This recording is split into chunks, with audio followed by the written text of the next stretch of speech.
Hello dear student, स्वागत है आप सभी का टारगेट गुरुकुल पर एक बार फिर से। इंट्रेंस एग्जाम 2025 को ध्यान में रखते हुए हम लोग जनरल नॉलेज के जो एक सीरीज़ है पूरी चला रहे हैं। इसमें काफ़ी लेक्चर्स रिकॉर्ड हो चुके हैं, काफ़ी आप लोगों तक पहुंच गए होंगे। इसी क्रम में आज हम आगे के 20 इंपॉर्टेंट क्वेश्चंस देखेंगे जो कि लखनऊ यूनिवर्सिटी, गोरखपुर यूनिवर्सिटी, महात्मा गांधी काशी विद्यापीठ, साथ ही साथ जितने स्टेट के कॉलेज हैं जो अपना एंट्रेंस एग्जाम खुद का कंडक्ट कराते हैं, या जो और भी यूनिवर्सिटीज़ हैं छोटी बड़ी जो अपना खुद का एंट्रेंस एग्जाम कंडक्ट कराती हैं। तो एंट्रेंस एग्जाम के पॉइंट ऑफ व्यू से पूरी सीरीज बहुत ही इंपॉर्टेंट है आप लोगों के लिए। एक भी लेक्चर आपने मिस किया ना तो समझ लीजिए कि 1 से 2 PYQ आपने मिस कर दिया। ठीक है, ऐसे क्वेश्चन जो हर बार एंट्रेंस एग्जाम में आते हैं उन्हीं पर बेस्ड ये पूरी सीरीज मैंने खुद तैयार की है। ठीक है, तो आप इनको जरूर देखिएगा और हमारे साथ नोट्स बनाते चलिए, ताकि एक क्वेश्चन से हम कई क्वेश्चंस निकाल करके आप सभी को बता देते हैं। ठीक है, वो और कई टॉपिक तो ऐसे होते हैं जिनकी एक अलग लिस्ट भी बनाई जा सकती है। ठीक है, जैसे मान लीजिए आंदोलन, तो आंदोलन की एक अलग लिस्ट बन गई। ठीक है, जैसे लेखक हुए, उनकी पुस्तक, तो उनकी एक पूरी लिस्ट बन गई। तो काफ़ी ऐसे होते हैं जो फ्लो चार्ट में भी बनते हैं, काफ़ी लिस्ट में तैयार कर सकते हैं। तो ये हमारे साथ आप करते रहिए ताकि आपको अलग से एक्स्ट्रा जो मेहनत है जो वो नहीं करनी पड़ेगी। ठीक है, क्योंकि जनरल नॉलेज एक बहुत ही वाइड सब्जेक्ट है, कहीं से भी क्वेश्चन उठा सकता है। वो जनरल नॉलेज है, जनरल मतलब सामान्य ज्ञान। ठीक है, तो चलिए देखते हैं। लेकिन उससे पहले अगर आप लोग टारगेट गुरुकुल यूट्यूब चैनल पे पहली बार आए हैं तो चैनल को जरूर सब्सक्राइब कीजिएगा, बेल आइकन को हिट कीजिएगा, ताकि कोई भी नोटिफिकेशन यूनिवर्सिटी से रिलेटेड हो या कॉलेज से रिलेटेड, चाहे अपडेट हो या फिर आपकी क्लासेस की नोटिफिकेशन, तो आप तक टाइम टू टाइम पहुँचती रहे। ठीक है, चलिए स्टार्ट करते हैं। पहला क्वेश्चन है आप लोगों का और हम आप लोगों से एक्सपेक्ट करेंगे कि आप लोग कॉपी पेन लेकर जो बैठिएगा। ठीक है, ताकि कई नई चीज़ें मिलेंगे आपको जो आप लोग नोट डाउन करते रहिएगा। ठीक है, तो पहला क्वेश्चन है कि which novel of Bankim Chandra Chatterjee is Vande Mataram taken from. ठीक है, वंदे मातरम जो है बंकिम चंद्र चटर्जी के किस उपन्यास से लिया गया है। अब देखिए, इसी प्रश्न पे बैठे नहीं रह जाना, इसी पे ही ध्यान नहीं रखना है। यहां से कई तरह से घुमाकर भी क्वेश्चन पूछ सकता है। ठीक है, देखिए पहला कह रहा है कि वंदे मातरम बंकिम चंद्र चटर्जी के किस उपन्यास से लिया गया है। तो बंकिम चंद्र चटर्जी के कोई उपन्यास है, उससे लिया गया है और वो है आनंद मठ। अब प्रश्न आपसे ऐसे भी पूछ सकता था कि वंदे मातरम किसके द्वारा लिखा गया है, तो आपका उत्तर होता कि बंकिम चंद्र चटर्जी जी के द्वारा लिखा गया है। ठीक है, अगला प्रश्न होता कि जो आनंद मठ है, आनंद मठ में बंकिम चंद्र चटर्जी जी की फेमस गीत कौन सा है, तो आप कहते वंदे मातरम है। ठीक है, तो किसी भी डायमेंशन से आपसे प्रश्न पूछ सकता था। ठीक है, लेकिन यहां पर पूछा है कि किस उपन्यास में है। आनंद मठ बहुत ही महत्वपूर्ण है, आप इसको नोट डाउन कर लीजिए। ठीक है, अब एक और प्रश्न यहां से बन सकता है कि जो वंदे मातरम है वो क्या है। आप बताएंगे, इजी है क्वेश्चन लेकिन काफी लोग कंफ्यूज हो जाते हैं। वंदे मातरम याद रखना है कि एक राष्ट्रीय गीत है। ठीक है, यानी कि ये एक सॉन्ग है, ये एक एंथम नहीं है। एंथम नहीं है। एंथम क्या है हमारा? एंथम है हमारा जन गण मन, जो हम लोग कहते हैं जन गण मन, तो वो हमारा एंथम है, लेकिन राष्ट्रीय गीत हमारा वंदे मातरम है। ये आपको क्लियरेंस होना चाहिए। ठीक है, अब अगला प्रश्न है कि on which date was Vande Mataram adopted as the national song. Vande Mataram को राष्ट्रीय गीत के रूप में किस तिथि को स्वीकार किया गया। ठीक है, इसका राइट आंसर होगा 24 जनवरी 1950, यानी कि 24 जनवरी 1950 को राष्ट्रीय गीत के रूप में वंदे मातरम को स्वीकार किया गया। और आप सभी को इसके आसपास की डेट भी पता होनी चाहिए। 26 जनवरी 1950 को ही क्या हुआ था? 26 जनवरी 1950 को ही हमारा जो संविधान है वो लागू हुआ था। ठीक है, संविधान लागू हुआ था।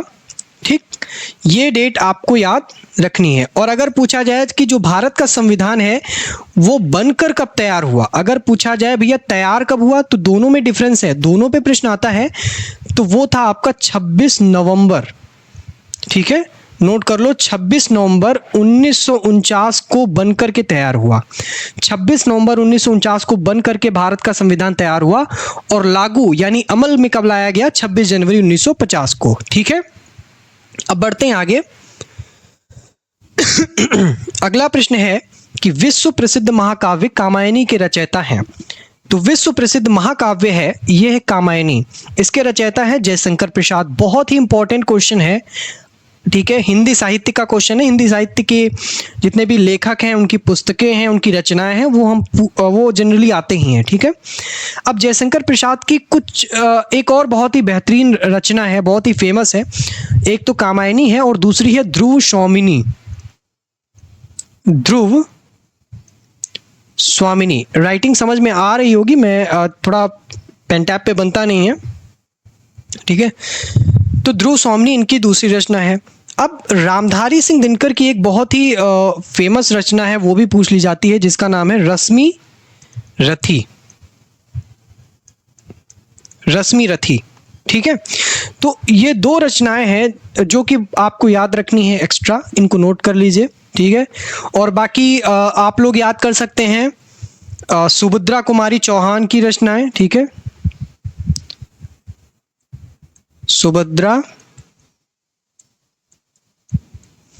सुभद्रा कुमारी चौहान,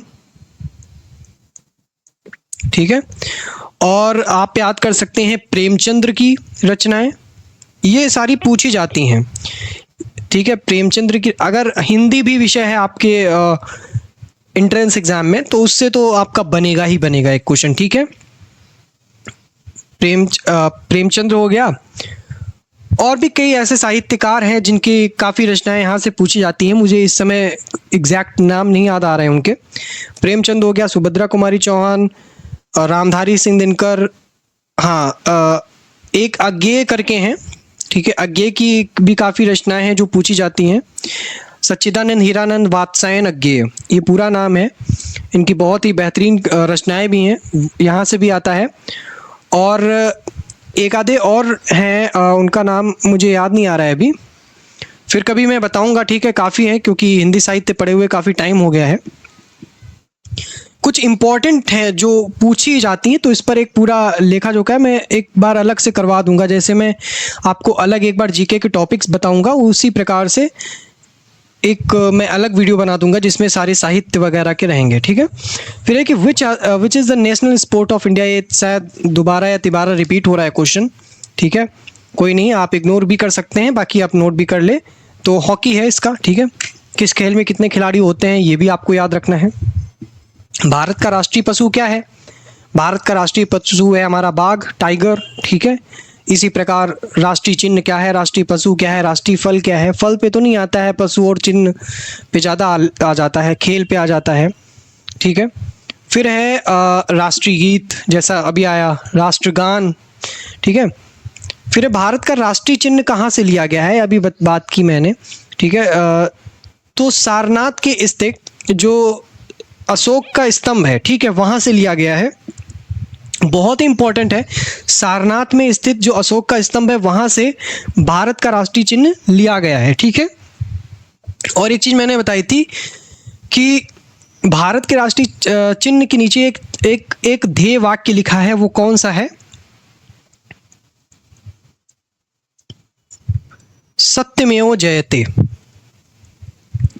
ये ध्येय वाक्य भी है, अगर पूछ ले ध्येय वाक्य पे काफ़ी क्वेश्चन बनता है, ठीक है। अशोक के सिंह स्तंभ से लिया गया है, सारनाथ से। अब एक किसमें देखो आ रहा है ऑप्शन नंबर सी में, हड़प्पा। हड़प्पा पे क्वेश्चन आपके बनते ही बनते हैं, ठीक है। जैसे हड़प्पा सभ्यता में लोग कौन सी धातु से परिचित नहीं थे, ठीक है, तो वो कौन सी चीज़ थी, वो कौन सा ऐसा मतलब मेटल था जिससे ये लोग पूरी तरीके से मतलब अनफैमिलियर थे, फैमिलियर नहीं थे, परिचित नहीं थे। वो था आपका लोहा, जिसे हम लोग कहते हैं आयरन। आयरन तो पता ही नहीं था, एक प्रश्न ये हुआ, ठीक है। हड़प्पा में सबसे बड़ा जो क्षेत्र था वो कौन सा था? मोहनजोदड़ो। मोहनजोदड़ो।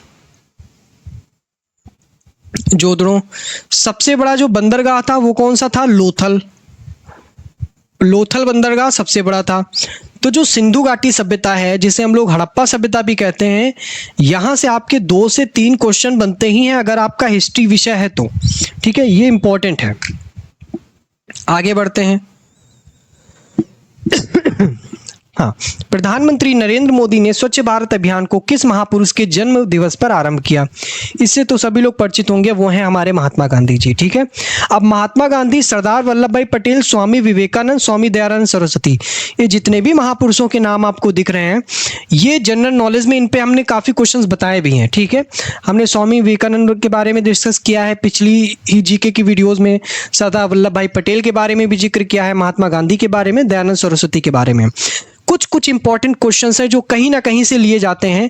ये 4 नाम आपको याद रखने हैं, ऐसे महापुरुष हैं जिन पर प्रश्न बनता ही बनता है, जनरल नॉलेज हो या फिर आपके इतिहास में तो बनता ही बनता है। ठीक है, तो यहाँ पर महात्मा गांधी हैं। अब पिछली वीडियो में बताई थी कि महात्मा गांधी की एक बहुत ही प्रसिद्ध पुस्तक है, वो कहाँ पे लिखी थी और कौन सी है? वो हिंद स्वराज है। ठीक है, पिछली वीडियो नहीं देखी है जीके की, देख लेना। और हिंद स्वराज है, और वो कहाँ पर लिखी थी? उन्होंने पानी के जहाज पर लिखी थी। ठीक है, आगे है कि भारतीय संविधान सभा ने राष्ट्रध्वज के प्रारूप को कब यहाँ पर अपनाया था? राष्ट्रध्वज के प्रारूप को इन्होंने कब अपनाया था? तो वो है आपका 22 जुलाई 1947 को। ठीक है, 22 जुलाई 1947 को राष्ट्रध्वज के प्रारूप को, भारतीय जो राष्ट्रध्वज है उसको अपनाया गया था। और पिछली ही वीडियो में हमने क्या डिस्कस किया है कि देखिए, घूम फिर के क्वेश्चन उन्हीं टॉपिक्स पे आ रहे हैं जो अब तक हम डिस्कस कर चुके हैं, क्योंकि ये इंपॉर्टेंट है। इन्हीं पर आपके प्रीवियस ईयर के जो क्वेश्चन है वो तैयार किए जाते हैं, क्योंकि ये ऐसे टॉपिक वाइज इनको लेकर चलो तो ज़्यादा बेहतर रहेगा। ठीक है, जो इंडियन फ्लैग है उस पर हम बहुत ही अच्छे से चर्चा भी किए हैं कि पहला फ्लैग किसने बनाया था, ठीक है, कहाँ पर फहराया गया था। तो पहली और दूसरी वीडियो में देख लेना, सारी चीज़ें हमने बताई हुई हैं। ठीक है,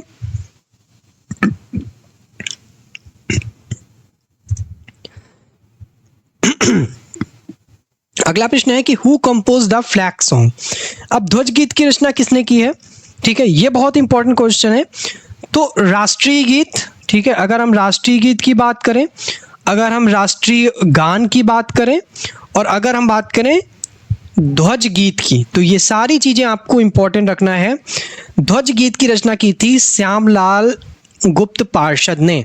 ठीक है, बहुत बच्चे कंफ्यूज होते हैं मैथिली शरण गुप्त में, नहीं, श्यामलाल गुप्त पार्षद जी ने यहाँ पर की थी। ठीक है, अगला प्रश्न है आपका कि भारत के राष्ट्रगान के रचनाकार कौन है? जैसे राष्ट्रीय गीत के रचनाकार कौन है? बंकिम चंद्र चटर्जी जी। ठीक है, उसी प्रकार राष्ट्रगान, जिसे हम लोग नेशनल एंथम कहते हैं, ये डिफरेंस आपको क्रिएट करना है। ठीक है, राष्ट्रगान के रचनाकार हैं रविन्द्रनाथ टैगोर, और रविन्द्रनाथ टैगोर एक ऐसे व्यक्ति हैं जिन पर हम पिछली वीडियोज़ में डिस्कस कर चुके हैं, 3 से 4 क्वेश्चन निकाल चुके हैं। ठीक है, कि ये पहले भारतीय हैं जिनको कि नोबेल प्राइज़ मिला। ठीक है, बहुत ही इंपॉर्टेंट है क्वेश्चन, नोबेल प्राइज मिला, जो कि फर्स्ट इंडियन है। ठीक, और साथ ही साथ इन पर क्वेश्चन है कि नोबेल प्राइज किस लिए मिला। ठीक है, ये नोबेल प्राइज जो उनको मिला था, उनकी एक पुस्तक थी, मुझे अभी एग्जैक्टली याद नहीं आ रही है, अरे उनकी एक पुस्तक थी बहुत ही फेमस, अभी मुझे एग्जैक्टली मेरे दिमाग में नहीं आ रहा है उस पुस्तक का नाम, उसके लिए इनको मिला था। वो मैंने पिछली वीडियो में शायद डिस्कस भी किया है। ठीक है, एक बार इसको देख लूँगा तो कमेंट पे पिन कर दूंगा, एग्जैक्ट मुझे नहीं आ रहा है। रविन्द्रनाथ टैगोर की जो पुस्तक थी, खैर अभी मुझे एग्जैक्ट नाम नहीं याद आ रहा है उस पुस्तक का, उसके लिए इनको मिला था, और ये बहुत ही फेमस बुक है। खैर अभी आगे हम कमेंट में पिन कर देंगे। अब पिछली वीडियो में मैंने बहुत अच्छे से डिस्कस किया है। ठीक है, ये नोबेल प्राइज़ इनको मिला था। और एक प्रश्न यहाँ से भी बनता है कि नोबेल प्राइज़ की शुरुआत कब हुई? पिछली वीडियो में हमने ये भी डिस्कस किया था, 1901 में नोबेल पुरस्कार की जो शुरुआत है वो हुई थी। ठीक है, आगे बढ़ते हैं। अभी याद आएगा अगर बाई चांस तो मैं आगे बता दूंगा रविन्द्रनाथ टैगोर की पुस्तक का नाम। खैर, who is the world's first space tourist? अब विश्व का पहला अंतरिक्ष पर्यटक कौन है? अब यहाँ पे कंफ्यूजन होगी। देखो, विश्व का अंतरिक्ष पर्यटक पहला कौन है? वो है डेनिस टिटो। ठीक है, ये पर्यटक है, लेकिन अगर आप डालेंगे यात्री कौन था, तो वो थे यूरी गागरिन। पहली बार अंतरिक्ष में कौन गए थे? Yuri Gagarin. लेकिन एज अ घूमने के उद्देश्य से कौन गया था? डेनिस टिटो, जो कि एक पर्यटक थे। ठीक है, ये गए थे 2001 में। ठीक है, यूरी गागरिन इससे पहले जा चुके थे। क्लियर है? आगे बढ़ते हैं।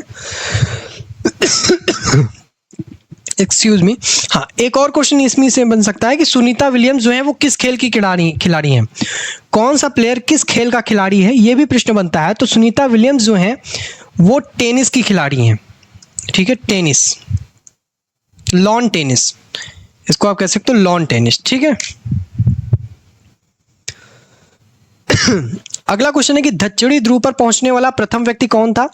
Who was the first person to reach the South Pole? ये सब एकदम वन लाइनर क्वेश्चन है, इनको याद कर लो, ठीक है। एमंडसेन है, एमंडसेन जो है पहली बार दक्षिणी ध्रुव यानी कि साउथ पोल पर पहुंचे थे। कथकली नृत्य है, डांस पर भी आते हैं, मैंने कहा ना जितनी भी कल्चरल से रिलेटेड थिंग्स हैं, चीज़ें हैं, उन पर क्वेश्चन आपके जरूर बनते हैं। तो नृत्य के बारे में 5 से 6 या 4-5 नृत्य मैंने बताए थे पिछली जो वीडियोस मैंने की हैं उनमें, जहाँ तक मुझे याद है। केरल में कथकली नृत्य है, मैंने ये भी बताया था। गुजरात का गरबा है, ठीक है, और भी काफ़ी नृत्य हैं, वो भी आपको देखने होगा। अब जैसे कि अगर कहा जाए कि नौटंकी या ड्रामा जो है वो कहाँ पर प्रसिद्ध है, तो आप कहेंगे उत्तर प्रदेश में, ठीक है। ये भी प्रश्न आया है, ठीक है, एंट्रेंस में तो नहीं आया, लेकिन एक कॉम्पिटिटिव एग्जाम था, वहाँ पर पूछा गया था। और ये ऐसा नहीं, हंसने मजाक वाली बात नहीं है कि नौटंकी ड्रामा वहाँ पर उत्तर प्रदेश है। ये वास्तव में ये एक कला है, एक मतलब एक कल्चर, एक संस्कृति है, ठीक है। What is India's highest gallantry award? Bharat का सर्वोच्च वीरता पुरस्कार कौन सा है? वो है परमवीर चक्र। ये सारे जिसने प्राइजेस हैं, देख रहे हैं आप पिछले कुछ दिनों से जब जीके की सीरीज करा रहे हैं, तो पुरस्कार हुआ, खेल हुआ, बुक्स हुई, ठीक है, उनके राइटर्स हुए, और भी ऐसे काफ़ी टॉपिक्स हैं जो विश्व में प्रथम, विश्व में बड़ा, विश्व में छोटा, ठीक है। ये सारी चीज़ें आपको एक जीके के अंतर्गत आती हैं और पूछी जाती रिपीट करके, ठीक है, एंट्रेंस एग्जाम में। अगला प्रश्न है कि सर्वप्रथम दादा साहब फाल्के पुरस्कार प्राप्त करने वाले व्यक्ति कौन थे? ठीक है, वो है आपकी श्रीमती देविका रानी जी। इनको पहली बार सर्वप्रथम दादा साहब फाल्के पुरस्कार प्राप्त हुआ था, ठीक है। अगला है कि भारत के ध्वज की लंबाई और चौड़ाई का अनुपात कितना है? वो है 3.2, याद रखना, मोस्ट इंपॉर्टेंट, ठीक है। तो राष्ट्रीय ध्वज के बारे में जितनी भी राष्ट्रीय चीज़ें हैं, हाँ, जैसे मैंने कई चीज़ें बोली, वैसे राष्ट्रीय चीज़ों पे राष्ट्रीय सॉन्ग क्या है, मतलब राष्ट्रीय गीत क्या है, राष्ट्रगान क्या है, राष्ट्रीय ध्वज के बारे में आपको पूरा एकदम याद रखना है। कब पहला जो तिरंगा है वो बना, पहला झंडा कब बना भारत का, ठीक है, तिरंगे का निर्माण कब किया गया, पूर्ण रूप से तिरंगा कब तैयार किया गया, तो ये सारी चीज़ें आपको यहाँ पर याद रखनी है। पहली बार कब फहराया गया था झंडा भारत में और कहाँ पर। थोड़ा सा तबीयत नहीं सही है मेरी, कोई बात नहीं, फिर भी। Which of the following is not associated with sitar? निम्न में से कौन सितार से संबद्ध नहीं है? वो है आपके उस्ताद अलाउद्दीन खान। उस्ताद अलाउद्दीन खान जो है वो सितार वादक ना होकर के वो सरोद वादक हैं।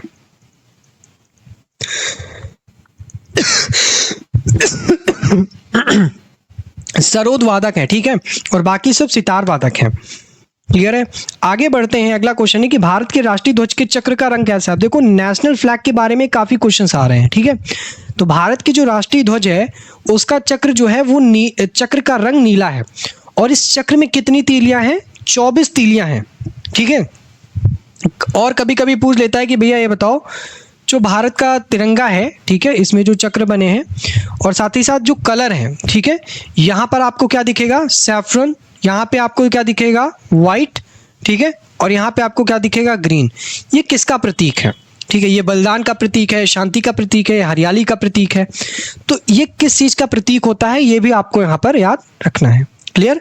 आगे है कि विश्व स्वास्थ्य दिवस जो है वो कब मनाया जाता है? विश्व स्वास्थ्य दिवस आपका 7 अप्रैल को मनाया जाता है, ठीक है। डेज, इंपॉर्टेंट डेज जो हैं वो बहुत, इस पे तो एक अलग सीरीज बनेगी, ठीक है, एक अलग क्लास होगी, इंपॉर्टेंट जितने भी डेज होंगे।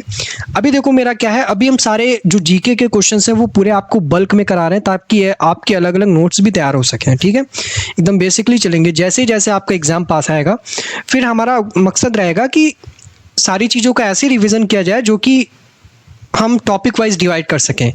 इंपॉर्टेंट डेज, किसी दिन हम मूवमेंट्स पढ़ लेंगे क्लास में, जितने भी इंपॉर्टेंट मूवमेंट्स हैं, तो ये हमारा तरीका है, ठीक है। अब हाँ, एक और इम्पॉर्टेंट है यहाँ पर 8 मार्च को क्या होता है, ठीक, 8 मार्च को होता है विमेंस डे। अभी हाल ही में सब लोगों ने सेलिब्रेट किया होगा विमेंस डे, ठीक है, जिसको कि हम लोग महिला दिवस भी कहते हैं, वो मनाया जाता है। आगे बढ़ते हैं। पृथ्वी दिवस कब है? पृथ्वी दिवस जो है आपका वो 22 अप्रैल को मनाया जाता है, ठीक है, 22 अप्रैल को आपका पृथ्वी दिवस मनाया जाता है, अर्थ डे। तो ये थे आपके आज के 20 इंपॉर्टेंट क्वेश्चंस, ठीक है। अब बात करते हैं एंट्रेंस एग्जाम की तैयारी के लिए। हमने कहा है आपसे कि अगर आपने अभी तक टारगेट गुरुकुल का मोबाइल ऐप डाउनलोड नहीं किया है, ठीक है, तो जरूर डाउनलोड करें। वहाँ पे जाकर के डेमो क्लासेस देखें, एक बार देखें क्लासेस। अगर आपको पसंद है जरूर अपने कोर्स को एनरोल कीजिए, क्योंकि समय बहुत ही कम बचा है, बहुत ही कम, मतलब बहुत ही कम। ये मत सोचिए कि अभी सर 1 महीना है, 1.5 महीना है, 2 महीना, बिल्कुल नहीं। आपको पता नहीं लगेगा टाइम कब गया, ठीक है, क्योंकि आपके पास एक ही विषय नहीं होगा एंट्रेंस एग्जाम में तैयारी के लिए, ठीक है। आपको सारी चीज़ें रिवाइज करनी भी पड़ेंगी। अभी तो आपका पढ़ाई चल रहा होगा, हो सकता है कि किसी ने शुरुआत भी ना की हो, तो उनके लिए काफ़ी टफ होगा, ठीक है। तो हम उतना ही आपको देंगे जितना आपके एंट्रेंस एग्जाम के लिए इंपॉर्टेंट है, ठीक है। अभी आपका मेन मकसद क्या है, ये मत सोचो कि सर हम तो नॉलेज के लिए भी पढ़ना चाहते हैं। नॉलेज के लिए पढ़ने के लिए बहुत लाइफ है, ये हम हर वीडियो में कहते हैं। पहले आपका काम है एंट्रेंस एग्जाम करके यूनिवर्सिटी में एडमिशन लेना। जब आप यूनिवर्सिटी में जाएंगे ना, तो आप नहीं पढ़ेंगे, यूनिवर्सिटी का माहौल आपको खुद पढ़ने पे मजबूर कर देगा। वहाँ के टीचर्स, वहाँ की पढ़ाई, वहाँ का लेवल अलग रहता है, ठीक है। एक अच्छे कॉलेज जाने का फ़ायदा ये होता है, पढ़ने कोई नहीं जाता है, हर आदमी मैच्योर होने जाता है। मैच्योरिटी जो है ना, वो ग्रेजुएशन से आपकी आने लगती है, चीज़ों को समझने का, परखने का। अभी तक आप पढ़ाई करते थे, लेकिन अब पढ़ाई कैसे करना है ये ग्रेजुएशन में पता चलेगा, ठीक है। तरीका क्या होता है चीज़ों को परखने का, ये ग्रेजुएशन में पता चलेगा, ठीक है। तो इसीलिए एक बार जाइए टारगेट गुरुकुल मोबाइल ऐप को डाउनलोड कीजिए। क्लासेस देखिए, आपको यूट्यूब पे इतनी बेहतरीन क्लासेस दे रहे हैं, ठीक है। तो कमेंट करके भी आप जरूर लोग हमें बताइएगा, अपना फीडबैक जरूर दीजिएगा, क्लास कैसी लगी, ठीक है। और जा करके डेमो क्लासेस देखिए, जो भी आपका कोर्स है, ठीक है, उसे जाके इनरोल कीजिए, स्क्रीन पे आपको दिख रहा होगा। तो थैंक यू सो मच, मिलते हैं नेक्स्ट वीडियो में। आज के लिए इतना ही।